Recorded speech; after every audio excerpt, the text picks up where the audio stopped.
I want to ask if you could begin by introducing yourself. Absolutely. My name is Andrew Hawkins, and I'm the transportation editor at The Verge. Could you tell me how long you've worked as a transportation editor?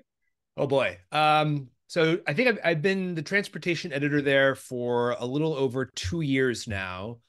Before that, I was a senior reporter covering transportation issues, and then they made me the editor a couple years ago. Could you tell me a little bit about the work that you do?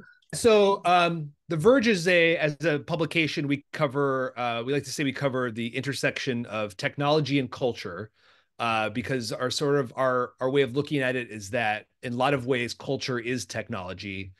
People use technology for all aspects of their life. They use their phones for communication and for news. They use their computers for work. And increasingly, they're for entertainment purposes as well. And so the way we see it is that technology and culture have sort of converged over the years, and we're sort of very interested in covering all the ways that they're interacting. Part of my job as the transportation editor is to cover all the ways that we get around today and how that's rapidly changing in the future. So, for example, for decades, there was really only a handful of ways to get around. There was walking, there was biking, there was obviously you could drive your car, you could take a train, you could take a bus, and obviously you could fly. And in a lot of ways, that hasn't really changed so much, but it's really sort of under the surface. There's lots of huge changes that are going on. Cars are electrifying; they're becoming electric cars. We're talking about self-driving cars in a lot of ways. AI and computer software is being used to revolutionize how cars are used. And there's lots of changes going on in public transportation. People are, after the pandemic, using buses and trains in a different way than they did before the pandemic. And the thing that I find the most interesting is how electric bikes have really taken off. For the longest time, bikes, especially in America, were really kind of used almost always for recreation, right? They were not used for transportation. And by adding a battery and a motor to a bicycle, you really kind of make this into like a much more exciting way to get around for transportation. And now you're seeing, I think, a lot of people are buying electric bikes. Sales have skyrocketed since the pandemic, and it's becoming a real more interesting way to use bicycles in this country, which has like lagged behind, I think, the rest of the world in terms of people using bicycles, infrastructure to support the safe use of bicycles. And that can be a really important thing, I think, for the environment, for climate change, and just for the way people get around every day. Along with e-bikes, what vehicles do you see as the most eco-conscious and reliable and efficient in our fast-paced car-dependent society? Yeah, so the best way to get around is always going to be public transportation. That is the most efficient way to get large number of people from one place to the other. You can, if you think about it in terms of the number of people that are on a subway car when you get into the subway to use it, or on the PATH train, or on New Jersey Transit, just look around and you see all of those people. Each person that you're seeing is one less car that's out on the road.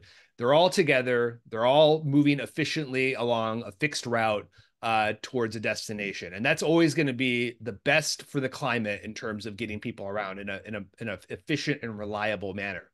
Unfortunately, it's also the most expensive in a lot of ways because in order to expand transit networks, you need to lay more train track. You need to build out capacity for bigger and more frequent systems, and that's really expensive when you're talking about money that states and the country has to pay in order to fund those projects. So while it is the most climate advantageous way to use transportation, it's kind of, there's a lot of limitations there because of how expensive it is.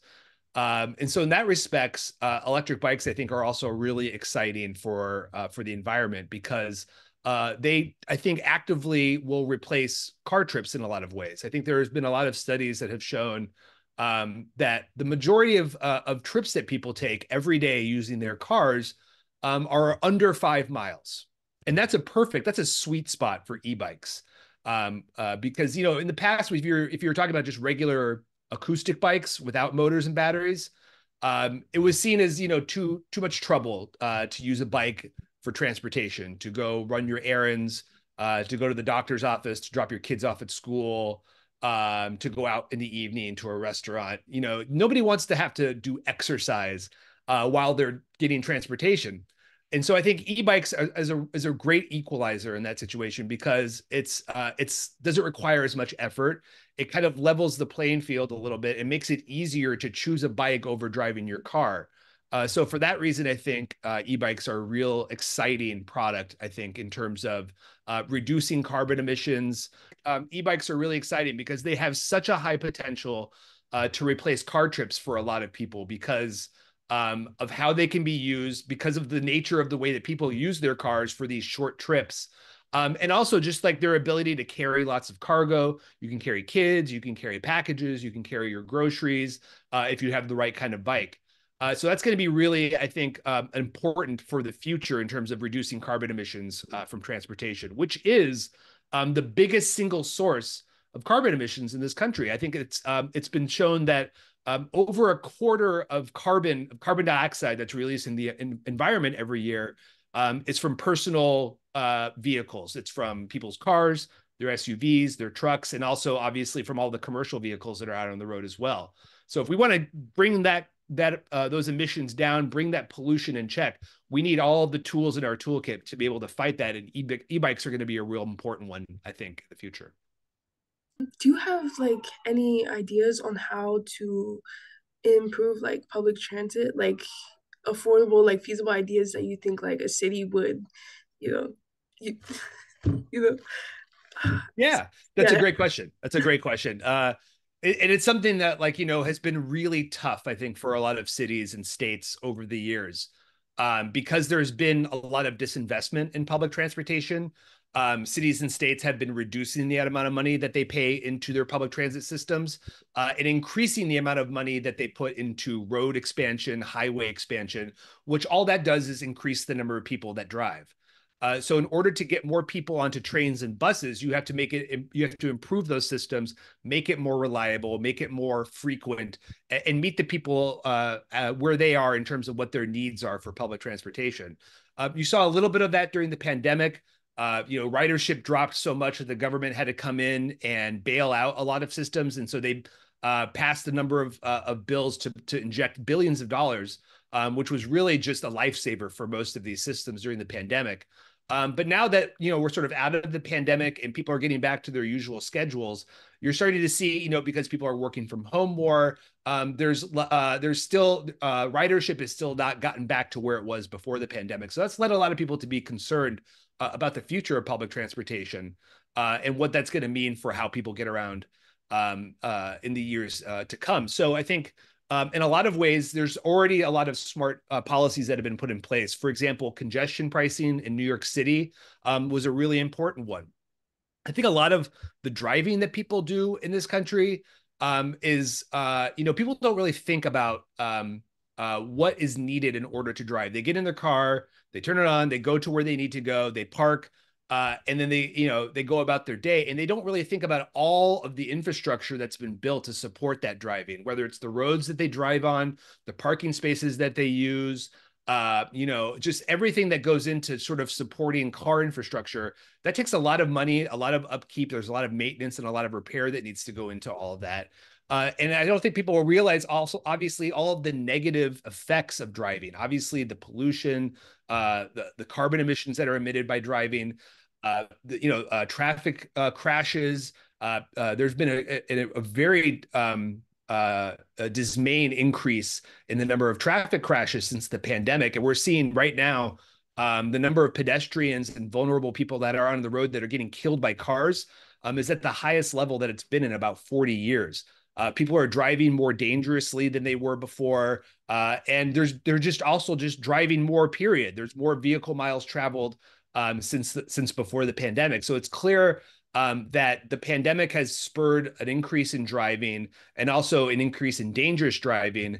That's leading to more crashes, more deaths on the road, and then obviously more pollution. And so, in order to counteract that, we need better transit and we need better alternatives to driving. And I think that congestion pricing in New York City was a really great idea. What it's going to do is it's going to charge people to drive into one of the most congested places in the country, which is Manhattan, during the weekday, during work hours during the weekday.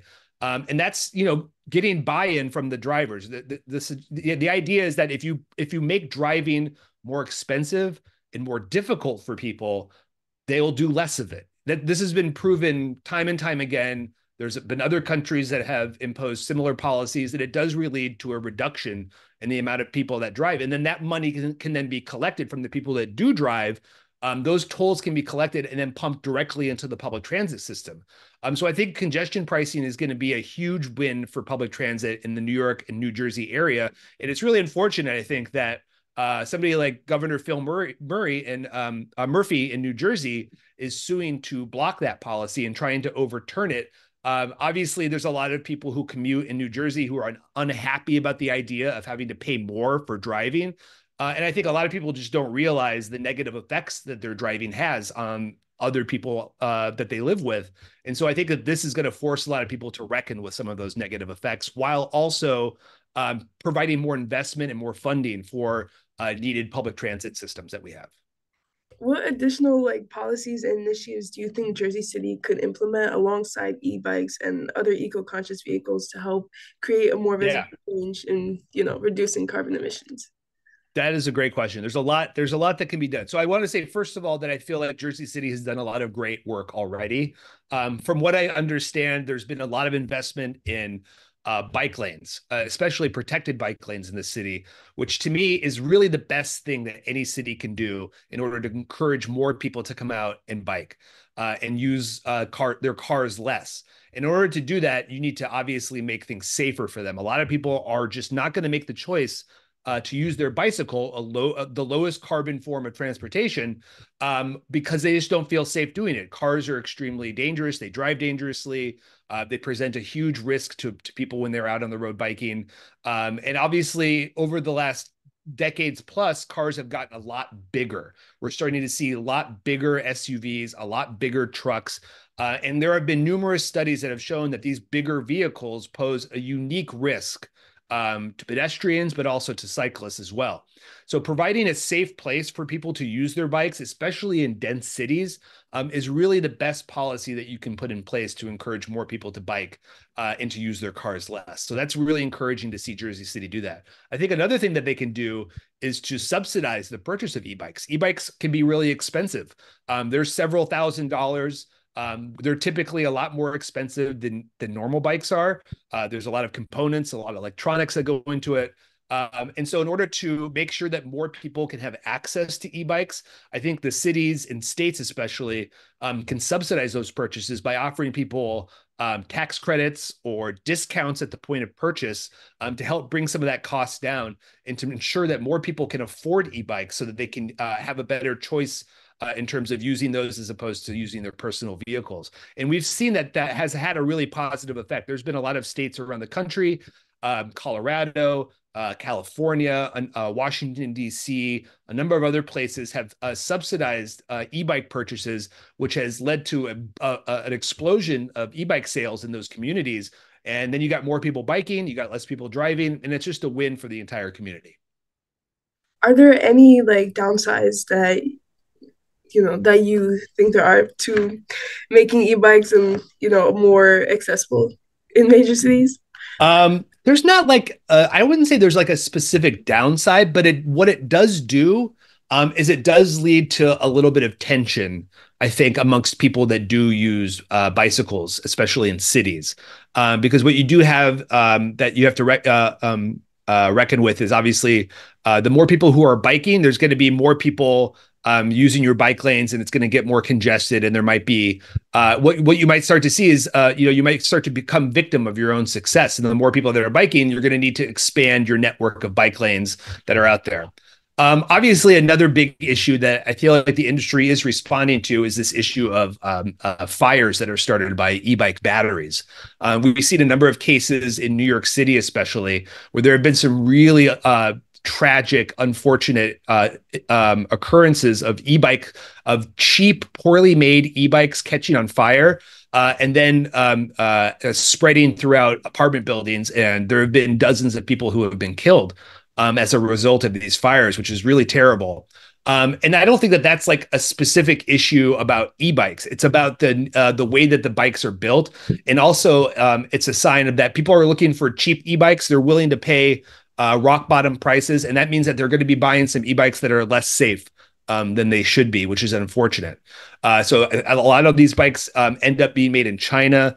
And the batteries themselves are very poorly made, and they're prone to catching on fire. And so you're starting to see cities like New York City, for example, the city council there has responded by offering like a trade-in program. If you have a cheap, unsafe e-bike, maybe you can go and trade that in and get a better made one from the city due to this funding that they're providing. I also think that the industry is responding. They're trying to explore better ways to make their batteries so that the batteries are less prone to catching on fire. So I do think that there's like a concerted effort to address this problem. What I won't endorse and what I don't like to see is cities and towns banning e-bikes in fear of because of these fires that are happening. We've seen a number of communities, I think in Florida and some other places, who have actually prohibited e-bike sales because using e-bike fires, battery fires in particular, as a reason. And I think that that's unfortunate, because what you're doing is you're closing out a really great opportunity for people to use their cars less. Because these fires, while they do happen, they're still very rare occurrences that they actually do happen. It doesn't happen that frequently as compared to sort of the number of people that actually own e-bikes. So hopefully these kind of knee-jerk reactions don't spread, and we're going to start to see some more thoughtful responses, both from policymakers and elected officials, but also from the companies that sell these bikes, to ensure that they're being made safely, they're adhering to good manufacturing standards, and ensuring that these cheap, poorly made bikes are being kept out of the country.